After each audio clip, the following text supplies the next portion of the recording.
안녕하세요. 저는 워킹맘으로 평일에는 눈꽃을 새 없이 바쁘게 지내고 있는 여성이에요. 남편과 학생 때부터 연애를 하고 결혼을 했어요. 저밖에 모르고 늘 다정다감한 남편은 아니었지만 그래도 책임감이 강하고 올바른 가정에서 자란 것 같았기에 결혼을 결심했어요. 엄마가 돌아가시고 한부모 가정에서 자란 저는 남편을 볼 때 제일 중요시 여겼던 게 가정 환경이었거든요. 저처럼 결핍되지 않고 온전한 사랑을 받은 남편이 좋았고, 그래서 결혼을 결심했어요. 이른 나이였지만 시댁에서는 두 팔 벌려 저를 환영해 주었답니다. 그런 부분에 이끌려 남편이 참 좋았는데, 다정하진 않지만 언제나 제 편이 돼줄 것 같은 시어머니가 계셨기 때문에 더 끌렸어요. 날이 없었는데 이렇게 딸 같은 며느리가 들어오니까 너무 좋다. 우리 앞으로 서로 이해하며 잘 지내보자꾸나. 네, 어머님. 그렇게 말씀해 주시니까 저 역시 너무 감사드려요. 제가 온전히 마음에 드시진 않겠지만 그래도 잘 가르쳐 주시면 배우고 따르도록 할게요. 민수 씨 바르고 멋지게 키워주셔서 정말 감사드려요. 앞으로 제가 딸처럼 어머님께도 잘할게요. 가르쳐 줄 게 따로 뭐가 있어? 네가 어련히 잘하는 거지. 그리고 처음엔 다 못하면서 배우는 거야. 그러니까 너무 부담 갖지 않아도 된다. 우리 서로 그냥 맞춰가면서 살자. 못하면 못하는 대로, 잘하면 잘하는 대로 말이야. 너무 부담 갖지 마. 연애 때부터 절 예뻐하셨던 시어머니셨기에 결혼은 문제없이 진행이 되었어요. 엄마가 없는 저를 시어머니는 안타까워하셨고 결혼 준비를 다 도와주셔서 정말 감사했죠. 그렇게 결혼을 하고 저희는 부부가 되었고 정식으로 남편의 집안에 가족이 되었어요. 가족이 많지 않아서 항상 가족의 정이 그리웠는데 당신이랑 결혼한 것 중에 제일 잘한 일이 어머님을 만난 것 같아. 엄마도 예전에 외할머니가 일찍 돌아가셔서 그때 생각이 많이 나시나 봐. 그래서 더 챙겨주시는 것도 있는 것 같고. 다행히 엄마가 당신을 마음에 들어 하셔서 너무 다행이지. 당신도 마찬가지고. 앞으로 우리 이렇게 그냥 행복하게 살자. 당연하지. 친정 엄마처럼 내가 잘 모실 거야. 어머님 같은 분을 만난 건 3대가 덕을 쌓아도 만나지 못할 수도 있으니까. 항상 외로웠던 삶이라고 생각했는데 결혼을 하고 난 뒤부턴 많은 생활이 바뀌었고 그 생활이 너무 행복하다고 생각했죠. 그로부터 아무런 문제 없이 8년간의 결혼 생활 후 아이도 낳았고 아빠랑 단둘이 살았던 저였기 때문에 결혼하자마자 복작복작한 시댁이 좋아 자초해서 시댁과 함께 살게 된 나날이었어요. 8년의 결혼 생활 동안 모두 다 좋았다면 거짓말이겠지만 절 따뜻이 여겨주는 시부모님께 감사하며 결혼 생활을 지냈어요. 그리고 시동생이 결혼을 하겠다며 동서를 소개한 뒤 모든 일상은 바뀌게 되었죠. 동서를 첫 소개하는 날, 동서는 미국에서 대학교도 나오고 학력도 스펙도 엄청난 재원이었고 좋은 조건을 갖춘 여자였어요. 동서는 첫 만남부터 본인에 대한 자신감이 엄청난 사람이었고 그 모습을 제가 봐도 참 멋있어 보인다고 생각했습니다. 미국에서 공부하느라 결혼이 늦어졌다고? 그래도 이게 다 인연이 되려고 지금에서야 너희가 만났나 보구나. 네, 미국에 한 6년 정도 있었고요. 지금은 업계에서 이름만 대면 알만한 광고 회사에 다니고 있어요. 대행사라고 아시죠? 에이, 내가 그런 걸 어떻게 아나. 그래도 대단하구나. 타국까지 가서 공부하기가 힘들었을 텐데. 난 그저 우리 아들이랑 행복하게 사는 거 그거 하나면 되었어. 여기에 네 형님 될 사람이랑 아주버님이셔. 형제들끼리니까 앞으로 잘 지내길 바란다. 네, 그럼요. 형님, 말씀 많이 들었어요. 앞으로 저희 잘 지내봐요. 종종 행사 때 많이 마주칠 텐데 잘 지내면 좋잖아요. 그래요. 나도 새 식구가 들어온다니 너무 기쁘고 설렜는데 예슬씨라면 잘 지낼 수 있을 것 같아 너무 기쁘네요. 이렇게 동서 사이도 잘 지낼 것 같아 기분이 너무 좋아. 내가 원래 술을 안 먹는데 오늘은 한 잔 마셔야겠다. 너무 기쁘네. 어머님의 그런 시원시원한 모습이 저랑 비슷한 것 같은데요? 어머님, 우리 잘 지내봐요. 제가 정말 잘할게요. 미국에서 공부를 해서 그런지 시원시원한 성격이 마음에 들었죠. 일반 중소기업을 다니고 있는 저랑은 차원이 다른 느낌이었지만 그래도 식구가 된 만큼 정말 잘 지내고 싶었어요. 그렇게 첫 만남을 가진 후 동서는 제 번호를 시동생에게 물어물어 저에게 전화를 하였어요. 신혼살림을 꾸리는데 가구 좀 같이 보러 가자고 전화를 한 것인데 이번 기회야말로 동서와 친해질 기회라고 생각하니 좋은 기회라고 생각했어요. 형님이라고 형님 노릇을 할 것도 아니었으며 그저 좋은 동서지간으로 지내고 싶었거든요. 하지만 동서를 만나는 그날 제 생각과는 전혀 다른 생각을 하고 있는 동서 때문에 상처를 받는 날이 되었습니다. 어머, 형님 오셨어요? 같이 가구 좀 고르면 어떨까 해서 연락드렸어요. 이 가구 어때요? 저희 신혼집이랑 너무 어울릴 것 같지 않나요? 제가 아무래도 심플한 걸 좋아하는데 형님이 옆에서 좀 봐주시면 너무 좋을 것 같아서요.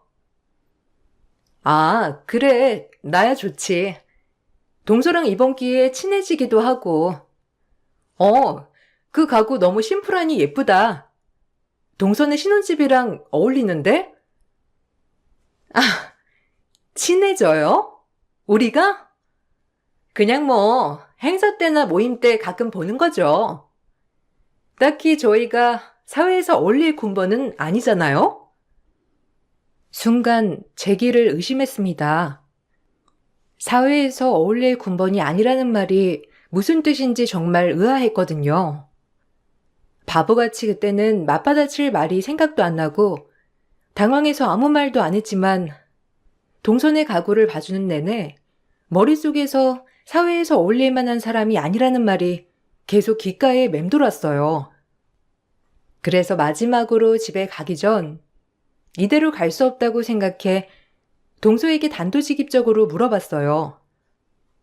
내가 잘못 생각했기를 바라며 물어본 말이었지만 돌아오는 동서의 대답은 또다시 제 길을 의심케 하는 말들 뿐이라 놀랐어요. 동서, 내가 좀 소심해서 그럴 순 있는데 짚고 넘어가야 할 것 같아서. 혹시 아까 했던 말이 무슨 뜻이야? 사회에서 어울릴 군번이 아니라는 말. 뭐 동서가 어떤 뜻으로 말했는지 알고 싶어서. 행여나 내가 밖에서 만났다면 동서는 쳐다도 안 본다는 건가? 아, 그 말? 뭐, 말 그대로죠. 제가 그냥 솔직하다고 생각해 주세요. 전 미국에서 오래 살아서 그런지 워낙 솔직 마인드거든요. 그래서 그냥 하고 싶은 말은 해야 직성이 풀리는 성격이라. 사실 저 같은 고학력 스펙을 가진 사람을 형님이 마주칠 일이 없잖아요? 남편한테 듣기로는 형님은 그냥 물류센터 격리하고 있다고 하던데 제 주변엔 그런 사람은 없어서. 그럼 그 말이 지금 본인은 잘났는데 나는 못났으니 마주칠 일도 없었다. 그러니 친해질 생각도 말아라 라고 한 말이네. 따지고 보면 그렇죠. 뭐 밖에 나와서 하는 말이지만 시댁 가서는 잘 지내는 신용은 할게요. 그런데 막 친한 척은 말아주세요. 동서 이중인격이구나. 그런 성격인지 전혀 몰랐네. 난 또 동서가 가구도 같이 보러 가자고 하길래 동서지간에 우애 좀 다지고 싶어서 그런 줄 알았는데 이렇게 나 초장에 누르려고 부른 거구나? 사람이 그러면 못 써, 알아? 사람 위에 사람 없다는 말이야. 네, 뭐, 형님이 그렇게 생각하신다면 어쩔 수 없죠. 오늘 가구 골라주신 건 고마워요. 근데 역시나 안목이 영 아니네요. 안목마저 좀 좋았다면 형님이랑 사이를 다시 한번 고려해 볼 만했겠지만 오늘 골라주신 거 보고 좀 놀라긴 했어요. 역시나 했고요. 동서 이런 사람인 거 도련님도 알아? 이건 인성 문제 아닌가? 사람이 어떻게 그런 식으로 얘기를 할 수가 있어? 형님이 좀 고지식한 거죠. 원래 이렇게 전 솔직한 스타일이에요. 아, 이렇게 까놓은 김에 얘기 하나 할게요. 어머님 모시고 계신다고 해서 그 집 재산 다 탐낼 생각은 아니시죠? 형님한텐 너무 가분한 재산이잖아요. 뭐 여기까지 할게요. 전 이만 콜택시를 불러가지고요. 나중에 식장에서 봬요. 뭐 오늘 있었던 일, 뭐 알아서 알아들으셨길 바래요. 그럼 이만. 순간 제가 무슨 말을 들은 건가 했고 너무 급작스레 일어난 일이라 사실 대놓고 더 따지지 못한 것이 후회스러웠어요. 동서는 결혼도 하기 전에 남편네 집 재산 얘기를 들먹이며 저에게 충고를 했습니다. 아무래도 제가 이 집안과 맞지 않는다고 생각한 것 같았고 정말 황당하기 짝이 없지만 겨우 중소기업 격리나 하는 저를 그렇게 업신여기고 무시한 거였어요.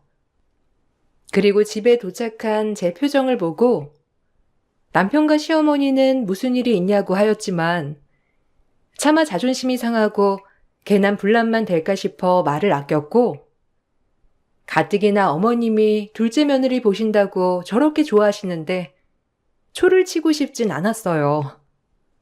늘 사랑으로 챙겨주신 시어머니에게 근심을 드리고 싶진 않았고 그저 저 하나만 참으면 된다고 생각이 들었기 때문이죠.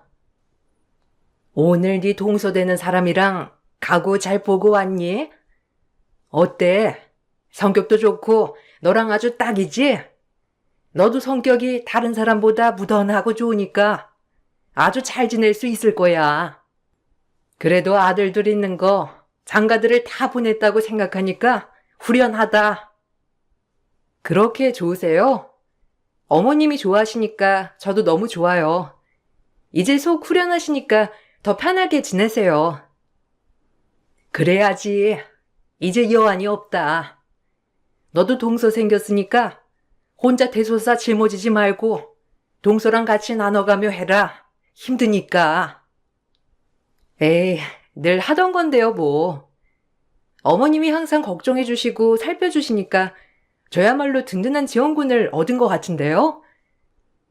이 집을 이끌어갈 사람은 너야 큰 며느리. 그러니까 힘들면 힘들다고 말하고 기대고 싶으면 기대도 된단다. 늘 좋으신 분께 저의 고충을 털어놓기란 쉽지 않았고 그냥 그러려니 하기로 마음 먹었어요. 그렇게 시동생은 결혼식을 올리게 되었고 동서가 썩 마음에 들진 않았지만 싹부터 나랑 다른 인간이니 그냥 상종을 말자라고 생각하게 된 것 같아요. 그러고 나서 시댁에 관례적인 행사가 있던 날이었어요.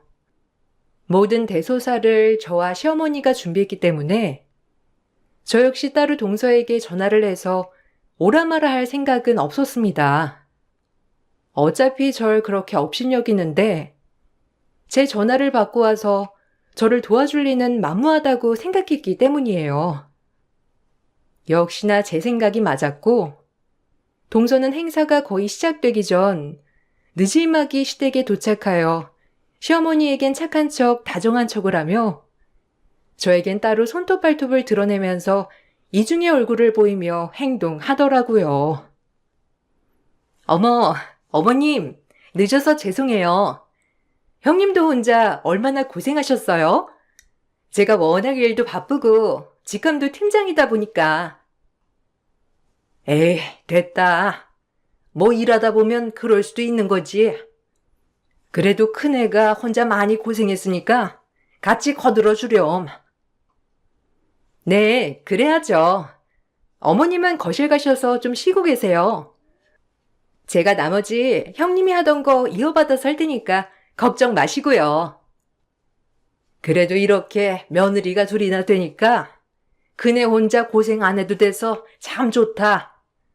뭐 상차림이야 너희들이 무조건 준비해라는 아니지만 부엌이 복닥복닥하니 참 보기 좋아. 그네야, 둘째 아무것도 모를 테니까 그릇이며 음식 놓는 거 하나하나 잘 알려줘라. 어머님이 좋아하시니까 저도 좋은걸요? 어머님은 쉬고 계세요. 제가 형님 옆에서 열심히 조수노릇 할 거니까. 그렇게 시어머니를 거실에 내보낸 뒤 동서는 또다시 저에게만 본색을 드러냈어요. 인간이 왜 이럴까 싶고 살다 살다 이런 인간은 또 처음 겪어봤기에 제가 어떻게 반응해야 할지 모르겠는 마음뿐이었죠. 화도 났지만 애써 침착해야 했어요. 나이도 제가 훨씬 많고 이런 인격장애 인간을 취급해봤자 저에게 돌아오는 건 그저 상처라고만 생각했기 때문이에요. 역시 주방이랑 제일 잘 어울리는 게 형님이군요. 설마 제가 형님처럼 이렇게 일찍 와가지고 거들 거라고 생각하신 건 아니죠? 일반 물류센터 다니는 형님은 모르시겠지만 저같이 직위 있는 사람은 항상 바쁘거든요. 이해하시죠? 내가 동서한테 뭘 바라는 것도 아닌데 뭘 그렇게 나한테 이유를 설명해? 동서한테 바라는 거 없으니까 그렇게 변명 안 해도 되니까 걱정 마. 어차피 동서도 나랑 말 섞고 싶지 않아 하고 나 역시 그런 동서랑 말 섞고 싶지 않으니까. 그런 식으로 얘기하면 마음이 좀 편안해지세요? 저에 대한 자격지심 아니고요. 형님 되는 자리가 정말 존경할 만한 인물이었다면 어땠을까? 이렇게 매일 생각했는데 하필 저와 격이 너무 안 맞는 분이라서 저도 당황스럽거든요. 나 역시 마찬가지야. 이중인격 인간이 내 동서 자리로 들어왔다는 게 참 한탄스럽네. 그저 할 말이라곤 본인의 고스펙 내세워서 앞사람 깔아뭉개는 그런 동서랑 내가 무슨 말을 하겠어. 나도 더 이상 말 섞고 싶지 않으니까 그만 얘기하자고. 이젠 좀 솔직해 보세요. 장남이라고 혹시 이 집 재산 꿀꺽하려는 건 아니죠? 저 만만히 봤다간 큰 코 다칩니다. 뭐 눈에 뭐만 보인다더니 겨우 돈 때문에 이러는 거라면 사람 잘못 봤어. 스펙만 좋지 얼마나 없이 자랐길래 돈에 환장을 해? 뭐예요? 속물 아닌 척 하기는. 내가 형님 같은 사람 엄청 많이 봤지. 안 그런 척 하면서 뒤로는 주머니 챙기려고 하는 거. 정신 차려. 나이도 어린 게 벌써부터 돈돈 해대는 꼴이라니. 동서의 이런 속물근성 진짜 대단하다. 말이 다 안 나오네. 제가 이렇게 단칼에 말을 자르자 동서는 아주 어이없어 하였고 그나마 제 묵은 채증이 내려가는 것 같았습니다.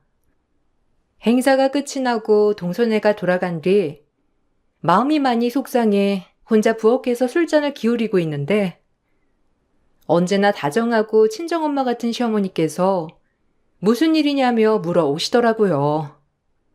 차마 며느리가 둘이라며 좋아하는 시어머니에게 이런 얘기는 할 수 없었어요.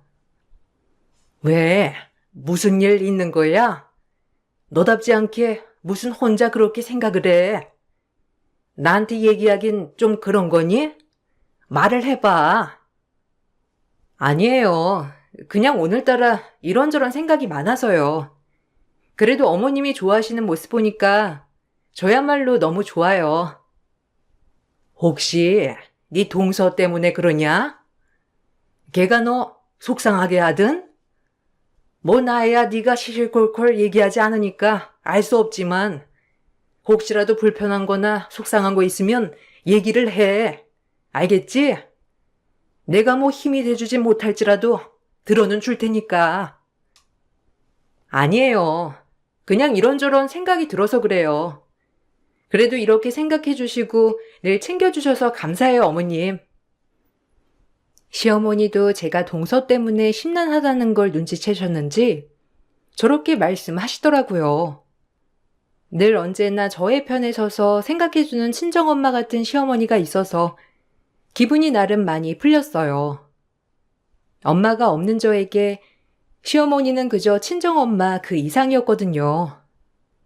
오히려 걱정을 끼치는 것 같아 더 입이 안 떨어졌고 그냥 나 혼자 삭히자라는 마음으로 미련하게 시간이 흘렀어요. 중간중간 동서와의 사이가 너무 안 좋았지만 그래도 좋은 게 좋은 거다라며 그저 웃으며 지내온 날들이었죠. 그리고 겨울이 다가오고 1년에 한 번 시대의 김장날이 되었는데 늘 하던 일이라 아무렇지 않게 어머님과 장을 보고 김장 준비를 하였어요. 아유, 안 도와줘도 된다니까. 매년 이렇게 김장을 도와주냐, 힘들게. 너도 일하느라 바쁠 텐데. 난 그냥 내가 담근 김치 사람들이 하도 잘 먹어주니까 재밌어서 하는 건데 너 힘드니까 진짜 쉬어도 돼. 그러니까 그냥 노는 날 하루 푹 쉬어. 에이, 저 어머님 도와주는 게 제 낙이라니깐요. 그리고 김장날 수육도 먹고 굴도 먹고 얼마나 좋아요. 제가 좋아서 하는 일이니까 너무 그렇게 신경 쓰지 않으셔도 돼요. 제가 힘들면 어머님한테 말씀드릴게요. 그러니까 도와주게 해주세요. 너를 어떻게 안 이뻐 하겠냐. 참 요즘 애들 같지 않게 말도 이쁘게 하고 이 늙은 시엠이 말동무도 해주고 고맙다. 어머님은 김장 때마다 한사코 거들지 말라고 하셨지만 저런 게 정이지 싶어 매년 김장을 도와드렸어요. 그리고 김장을 하고 있을 무렵 시동생과 동서가 방문을 해서 김장김치를 가져가려고 큰 통 몇 개를 가져왔어요. 저와 시어머니가 열심히 김장을 하는 모습을 보고 있자 시동생은 눈치가 보였는지 동서에게 좀 거들어달라며 부탁을 하였지만 동서는 듣는 척도 하지 않았고 시어머니도 애써 굳이 김장을 도와주지 않아도 된다며 그저 쉬라고만 하셨는데 시어머니는 그런 분이셨습니다. 작은 애들 왔니? 여기 통 두거라. 김장김치 가져가서 김치냉장고에 두었다가 두고두고 먹으면 맛있을 거야. 네, 어머님, 잘 먹을게요. 지금 먹고 있는 김치도 진짜 맛있는데 나중에 손맛 좀 배워야겠어요. 어쩜 그리 손맛이 좋으실까? 그러지 말고 엄마 좀 거들어줘, 자기야. 뭐 요리도 배우고 싶어 했잖아. 형수님도 힘드시니까 같이 거들면 되겠다. 내가? 나 이런 거 못하잖아. 그냥 나중에 어머님한테 와서 레시피만 가져가지 뭐. 어머님, 그래도 되죠?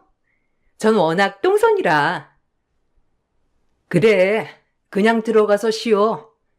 얘 큰애야, 너도 그냥 쉬어라. 한사코 쉬어도 된다는데 꼭 이런다니까. 너도 들어가. 아니에요. 늘 하던 건데요, 뭐. 어머님, 이제 찹쌀풀 넣어야 하죠? 제가 주방 가서 가지고 올게요. 하고 계세요? 한사코 쉬라고 하셨지만 저 역시도 제가 좋아서 하는 일이기 때문에 동서가 얄밉다거나 하진 않았습니다. 하지만 제가 양념거리를 찾아 주방으로 갈 무렵 동서가 따라 들어오면서 역시나 속을 뒤집기 시작하더라고요. 그냥 절 깔아뭉개려고 하는 인간 같았고 어쩜 그리 적대적이고 무례한지 참 살다 그런 인간 종족은 처음 봤다고 해도 가언이 아니었죠. 어머님 옆에서 살랑살랑 비위 맞추면서 아주 갖은 예쁨 다 받으니까 좋으세요? 어떻게 보면 참 고단수란 말이야. 뭐야? 동서, 내가 보자니까 보자기로 보여? 사람이 그러는 거 아니야. 매번 적대적으로 피곤하지도 않은가 보지? 형님한테 계속 본인의 위치를 알려드려야 할 것 같아서 말씀드리는 거예요. 아무리 어머님이 쉬라고 하셨어도 김장 같은 건 형님이 혼자 해도 될 일인 거 아시죠? 전 고스펙이고 형님은 뭐 말 안 해도 아시잖아요. 오늘 굴보쌈이랑 김장김치 같이 들고 갈 거니까 잘 싸주기나 하세요. 그리고 이딴 일은 양심상 형님이 다 해야죠. 어머님이 아무리 쉬라고 하셔도 말이에요. 사람이 양심이 있으면 이런 굳은 일은 알아서 딱딱 해야지. 본인이 도와주는 것 마냥 하면 되겠어요? 웃겨 진짜. 동서의 말이 끝나자마자 화가 나서 반격을 하려고 할 때 주방에 뭘 좀 가지러 오셨다가 저희의 이야기를 엿듣게 된 거예요. 어머님은 동서가 저한테 대하는 태도를 처음 보시고 너무 충격을 받아 이게 뭐 하는 거냐며 소리를 지르셨어요. 저 역시도 어머님과 오랜 세월 한 집에서 살았지만 이렇게 극대노하시는 모습은 처음 보게 되었습니다. 어머님이 소리를 지르시자 동서 또한 놀란 토끼 눈을 하고 어머님께 애써 변명을 하였지만 어머님한테 통할 리는 만무했고 오히려 그 모습을 보고 어머님은 어디서 거짓말을 하냐며 동서를 호되게 혼냈습니다. 말을 하지 않아도 제 마음을 읽은 것 같아 역시라는 생각뿐이었어요. 이게 뭐 하는 짓이야? 너 여태까지 너네 형님한테 이런 식으로 대하면서 앞에서는 상냥한 척 뒤에서는 호박씨 까고 있었던 거냐? 내가 제일 싫어하는 사람이 이중인격인데 네가 그런 인간이었어? 내 집에 이런 인간이 존재한다니? 어머님, 그게 아니고요. 아까 형님이 계속 어머님 도와드리면서 저보곤 하는 것도 없냐고 하시길래 저도 모르게 말이 그렇게 나갔던 거예요. 제가 설마하니 형님한테 그런 식으로 대했겠어요? 어머님도 참, 노용 푸세요. 오해 푸시고요. 동서, 무슨 말을 그렇게 눈 하나 깜짝 안 하고 거짓말을 해? 내가 언제 그런 말을 했다고? 사람이 그렇게 진실성이 없어서 되겠어? 제가 아까 도와드린다고 하니까 형님이 늦게 와서 뭘 도와주냐고 화내셨잖아요. 형님도 참, 어떻게 거짓말을 해요? 뭐야? 바닥이라고 생각했는데 너 진짜 최악이구나. 양심의 가책 없이 거짓말을 하다니. 진짜 소름 돋는다, 너란 인간. 이제 하다 거짓말까지 하는구나. 이 시엠을 뭘로 보고? 네가 아주 우리 집안을 우습게 여겼지. 어디서 이런 게 들어와서? 지금 네가 한 행동 책임져야 할 거다. 내가 이런 말까지 안 하려고 했는데 네가 그렇게 네 형님을 업신여기니 말을 해야겠어. 시어머니는 말씀이 끝나자마자 동서면전에 시어머니가 들고 있던 대야를 던지며 충격적인 말을 이어가셨는데 그건 바로 제 정체를 밝히는 일이었죠. 제 정체를 밝히자 동서는 설마 그럴 일이 없다며 바로 뒤집어지며 갑자기 태도가 돌변했어요. 저 역시도 굳이 밝히고 싶지 않았지만 시어머니는 이 모습을 보고 황당했는지 제 이야기를 하시면서 반성하라고 하더라고요. 네가 그렇게 무시하는 중소기업 다니는 네 형님 부친이 뭐하는 사람인 줄이나 알고 너 까부는 거야? 네가 그렇게 스펙 따지니 내가 말해줘야겠다. 너네 형님네 부친 네가 다니는 대행사인가 뭔지 하는 곳에 임원이야. 그거 알아? 혹시 김만철이라고 들어봤나 몰라? 그 대행사 창업주랑 거의 동고동락하며 지금 회사를 키운 사람이라고 알고 있어 내가. 네? 이사님이 형님네 아버지라고요? 아니 그럴 리가 없잖아요. 왜 근데 형님은 중소기업에서 고작 말단선이나 하면서 이러고 있어요? 형님, 아니죠? 그럴 리가 없잖아요. 애초에 제가 다니는 곳을 알았을 텐데 그럴 리 없잖아요. 그리고 아버지가 임원인데 그런 말도 안 하고 이렇게 산다고요? 아니, 왜요? 상식적으로 이해가 안 가는데요? 진짜 맞아요?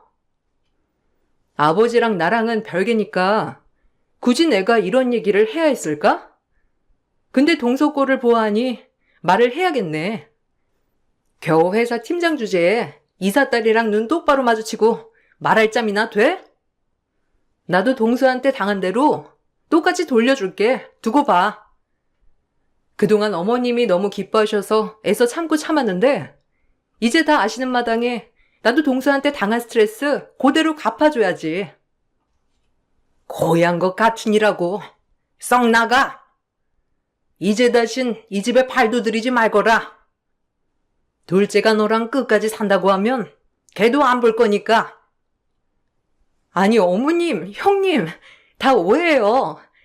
제가 요새 우울증이 있어서 약을 먹고 있거든요. 제가 제정신이 아니었나 봐요.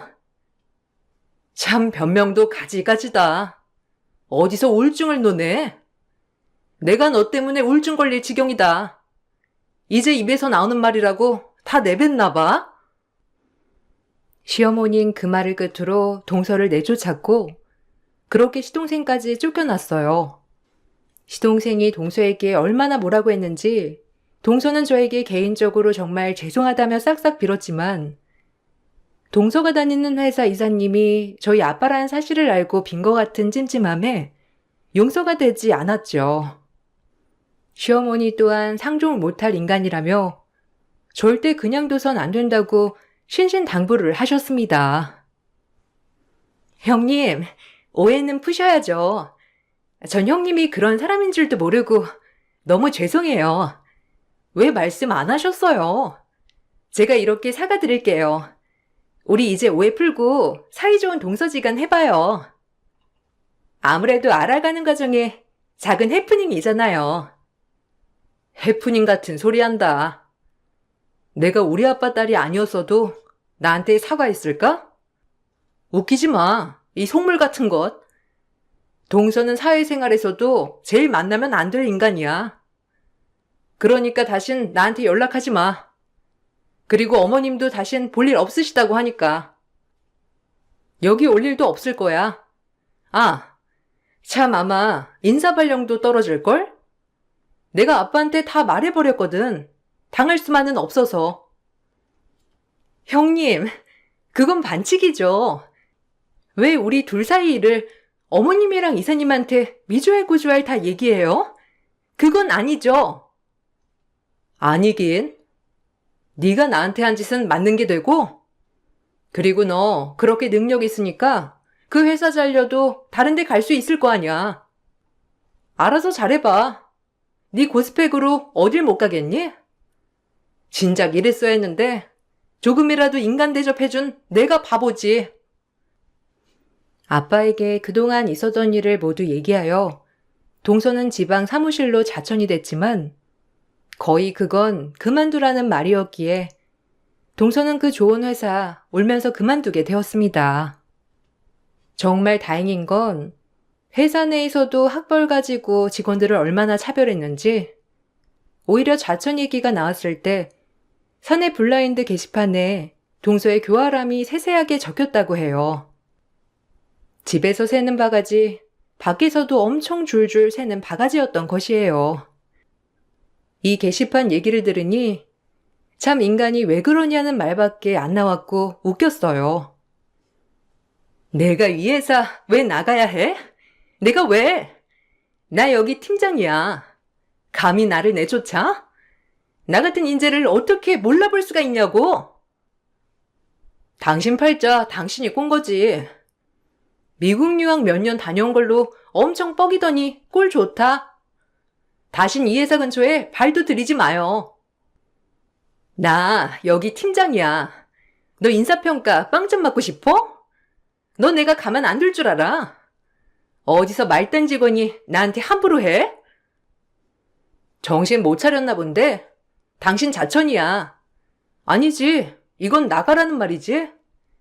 어떻게 전라도까지 내려가서 일하겠어? 잘해봐, 안녕. 회사에선 도저히 같이 일할 수 없다고 판단하에 내려진 자천이지만 사실상 나가라고 권유한 것이고 동서는 그렇게 잡아든 회사도 잃고 시어머니 사랑도 잃었습니다. 시어머니의 마음 깊은 사랑보다 재산이 탐나서 알랑방귀 끼어댔겠지만 무산된 것이죠. 그리고 그 일이 있은 후 2년이 흘렀나? 동서네와는 거의 손절하다시피 하였고 2년 정도가 지나자 도저히 저런 여자와 살고 싶지 않다면서 서방님도 이혼을 하셨어요. 어머님도 대단하신 게 서방님이 이혼을 하고 오자 그제야 서방님도 이 집에 들이셨다는 거예요. 인간 같지도 않은 인간을 품어주는 너 자체도 엄마가 많이 실망했는데 이제야 네가 정신이 든 모양이니 앞으로 편하게 이 집 드나들도록 해. 그 여자애랑은 이혼한 건 정말 잘한 일이야. 난 없이 살고 직업이 변변치 않아도 인간성이 최고라고 생각하는 사람이야. 너도 엄마 성격 잘 알지? 그래도 너도 귀중한 경험을 한 거라고 생각할게. 그 아이와 이혼은 잘한 일이다. 네, 엄마 저도 많이 느꼈어요. 처음엔 제가 선택한 사람이라 잘 이끌고 가보려고 했지만 점점 인간성이 나오니까 못 견디겠더라고요. 형수님, 죄송해요. 참 제가 보는 눈이 없어서 괜히 형수님한테 상처만 드린 것 같아 면목이 없어요. 아니에요. 서방님도 뭐 그런 걸 아시고 결혼한 건가요? 그래도 이제라도 안정을 찾았으니 정말 다행이죠. 전 괜찮아요. 우리가 더 완벽하고 화목한 가정이 되려고 이런 일이 있었나 보다 생각하자. 그 나이가 마음고생 많았어. 그리고 둘째 너도 나랑 네 전와이프 사이에서 힘들었을 텐데 고생 많았고 이제라도 정신 차려서 얼마나 다행인지 몰라. 그러게요. 서방님 고생 많으셨어요. 그 여자랑 2년이나 살기 힘들었을 텐데 그래도 지금 괜찮아 보여서 다행이에요. 동서는 결국 좋은 회사에서도 쫓겨나고 시동생에게 이혼까지 당했어요. 재산 분할을 주장했지만 결혼 후 재산에 일조한 금액도 없었을 뿐더러 모든 재산은 어머니 명의였기 때문에 땡전 한 푼 받을 수 없었답니다. 그리고 서방님에게 듣기론 지금은 아주 작은 출판사에서 일을 하고 있다고 하는데 거기도 계약직으로 그나마 버티면서 일하고 있다고 했어요. 미국 유학까지 다녀온 동서는 성격과 인간성 하나로 모든 걸 다 잃은 셈이에요. 집안 형편도 그저 그랬던 동서였기 때문에 이혼녀에 작은 출판사를 다니는 동서는 본인의 기준으로 재산이 많은 남자와 재혼을 하는 것이 사실상 쉽지 않은 거였죠. 애초에 제 길을 누르고 자존감을 챙기려다 모든 걸 다 잃고 새가 된 동서가 되었답니다.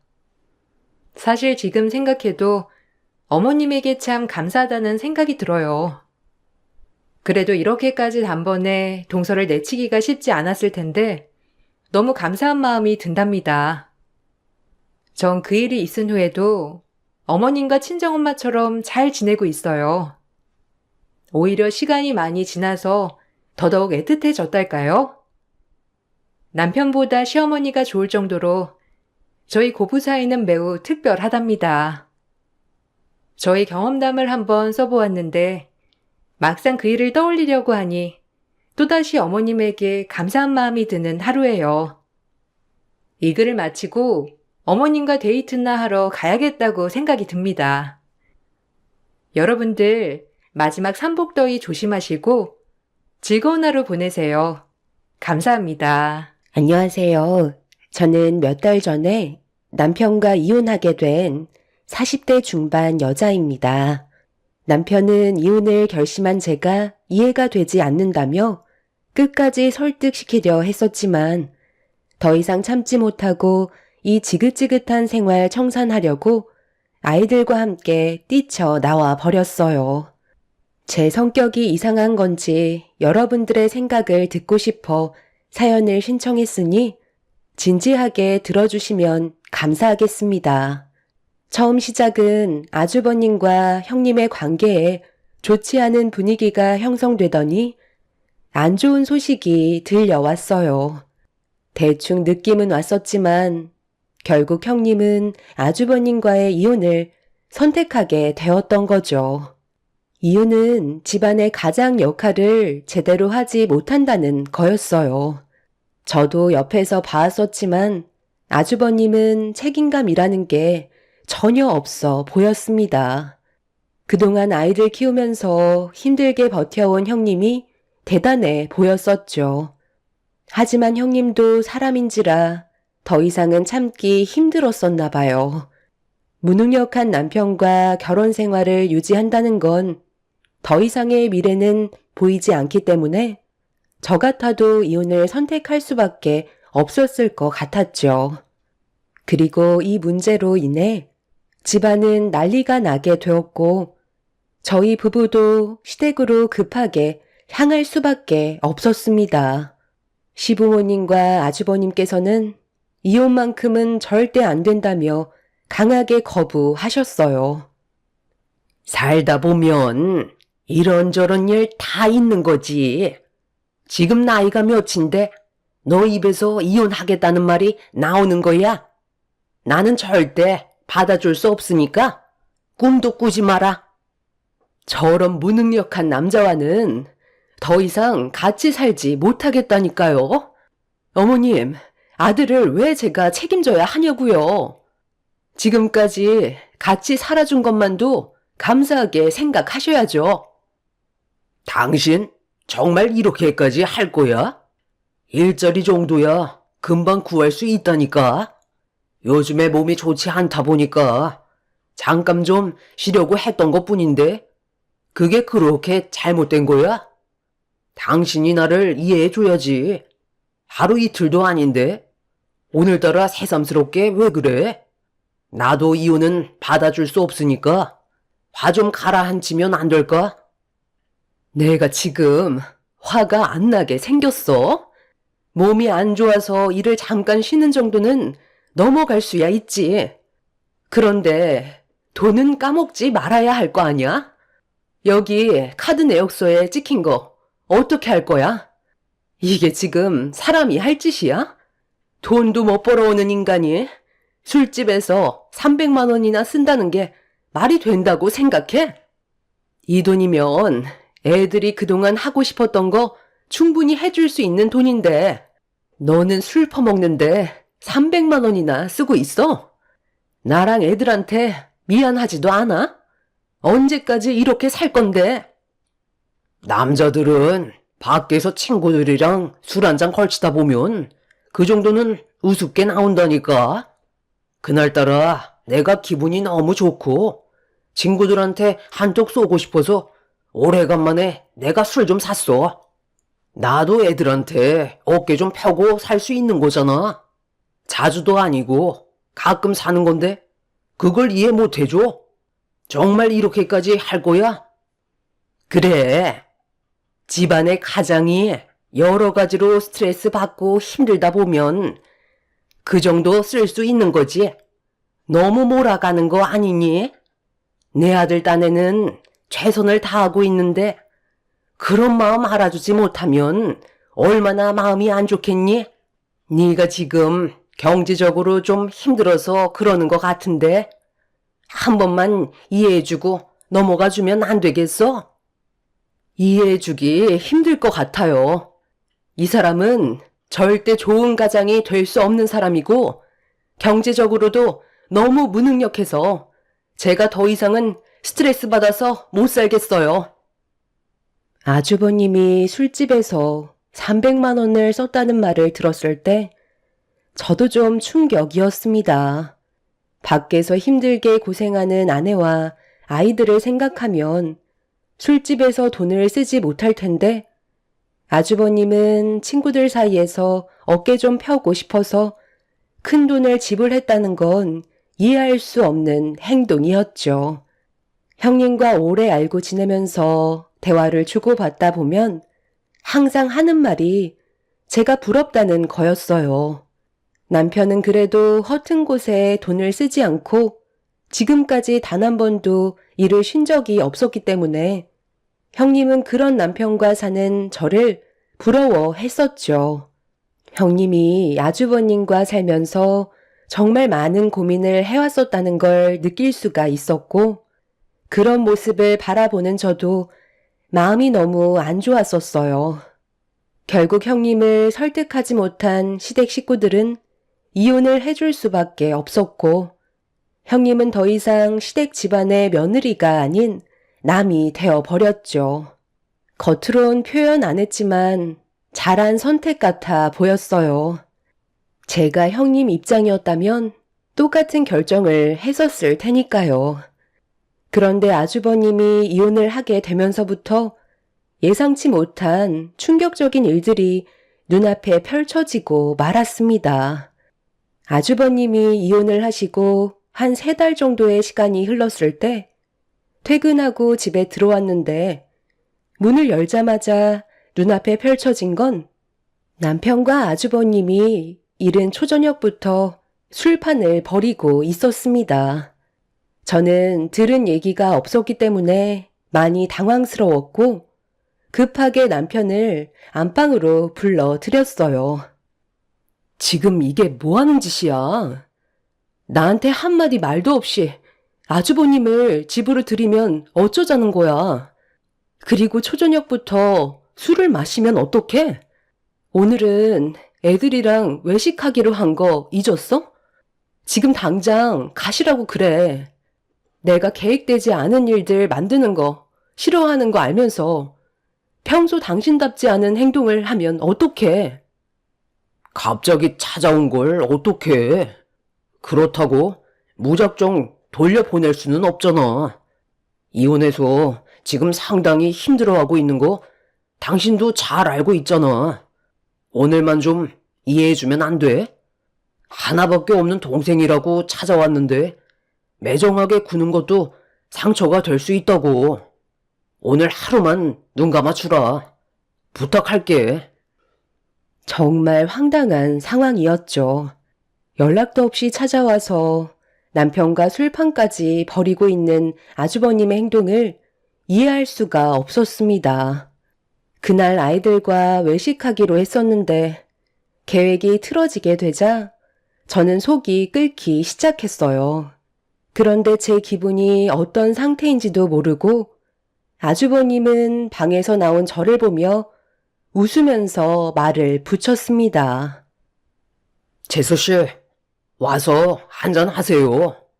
힘들게 일하고 오셨는데 긴장된 몸 좀 풀리게 한잔 하면 좋잖아요. 제가 마음이 별로 좋지가 않아서 위로 좀 받을 겸 동생 얼굴 좀 보려고 온 건데 괜찮죠? 남자들끼리 대충 술상 봐서 먹다 보니까 안주가 좀 부실한데 재수씨한테 죄송하지만 저희 끼니가 될 만한 걸로 안주 좀 만들어 주실 수 있으세요? 조금만 있다가 갈 테니까 한 번만 봐주세요. 제가 이혼한 것 때문에 요즘 사는 게 말이 아닙니다. 그렇게 해줄 수 있죠? 그래도 연락은 하고 오셔야죠. 저희도 다 계획이 있는데 갑자기 이렇게 찾아오시면 얼마나 난감한 줄 아세요?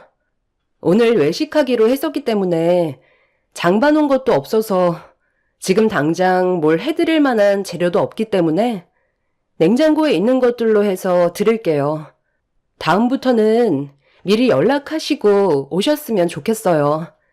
부탁드릴게요. 속에서 천불이 났지만 꾹 눌러 참고 있었어요.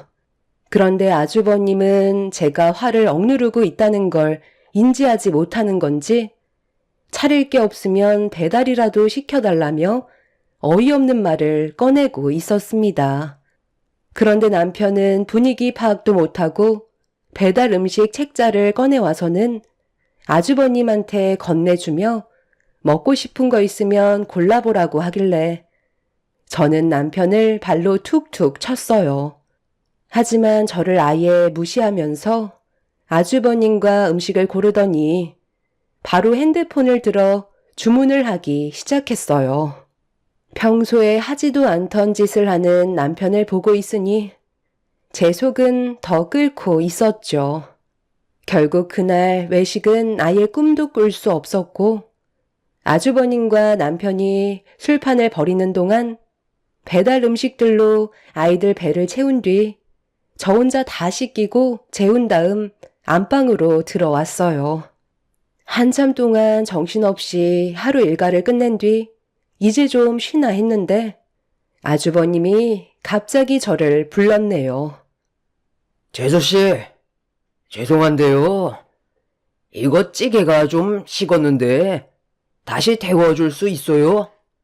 그리고 술이 좀 모자란데 마트 가셔서 소주 한 5병만 더 사다 줄 수 있죠? 많이 취하신 것 같은데 이제 그만 드시고 들어가셔야죠. 이도 내일 출근해야 돼서 서둘러 잘 준비해야 되거든요. 오늘만 있는 것도 아니잖아요. 아이, 재수씨, 정말 섭섭하네. 제가 놀러 온 게 마음에 안 들어요? 몇 시간 있었다고 벌써 보내려고 하는 거예요. 이혼당해서 얼마나 힘든 시간을 보내고 있는지 알면서 저를 꼭 내쳐야만 되겠어요?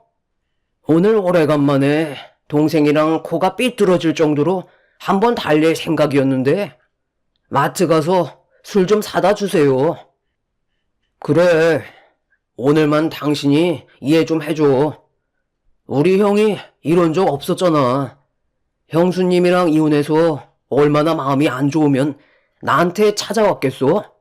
부탁 좀 할게. 당신 내일 출근은 어떻게 하려고 그래? 지금도 주량을 이미 넘긴 상태이면서 내일 출근 안 할 생각인 거야? 이제 그만하고 정리했으면 좋겠는데. 아이, 걱정하지 마. 출근하는데 아무 지장 없으니까. 나 아직 멀쩡해. 몇 점만 더 할 테니까 부탁 좀 하자. 오늘은 나도 형 때문에 기분이 안 좋아서 그래. 나는 술을 사올 수 없으니까 이제 그만했으면 좋겠어. 이제 그만 집으로 돌아가 주세요. 시간도 많이 늦었잖아요. 저희까지 생활에 지장이 생기면 안 되잖아요? 아주버님은 자기가 원하는 대로 제가 움직이려 하지 않자 표정이 안 좋아지기 시작했어요.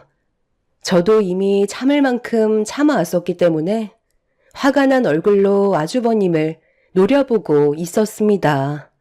툭 건들기만 해도 터지기 일보 직전이었기 때문에 남편이 그만 정리해주길 원했는데 술이 취해서 제 마음을 전혀 모르고 있는 건지 남편은 아주버님을 일으켜 세우면서 편의점에 가서 몇 잔만 더 하다가 들어가는 걸로 하자고 불난집에 부채질을 하고 있었어요. 결국 두 사람은 그대로 밖으로 나가버렸고 집에 남겨진 건 비어있는 술병들과 먹다 남은 음식들밖에 없었습니다. 화가 머리끝까지 올라와 버린 상태로 술상을 치운 뒤 잠도 못 자고 남편이 들어오기만 기다리고 있었어요. 그런데 이 사람들이 새벽 5시가 넘어서까지 집에 들어오지 않고 있더라고요. 전화를 해봤지만 이미 꺼진 지 오래되었죠.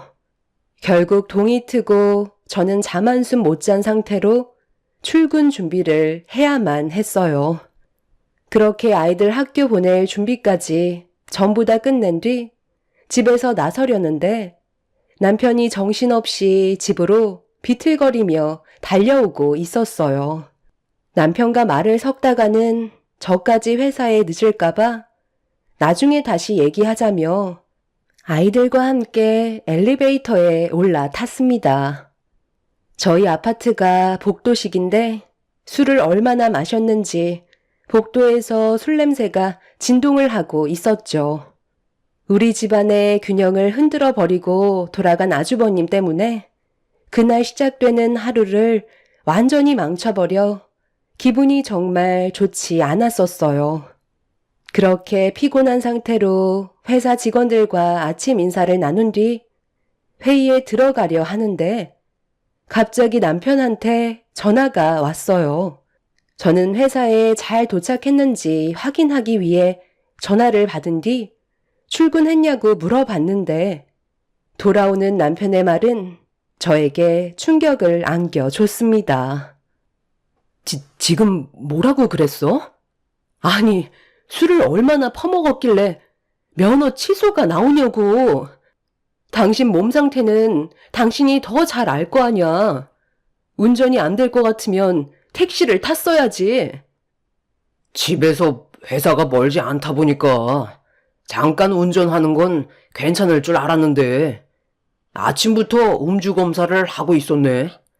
어쩔 수 없이 불긴 했는데 검사 수치가 취소가 나와버렸어.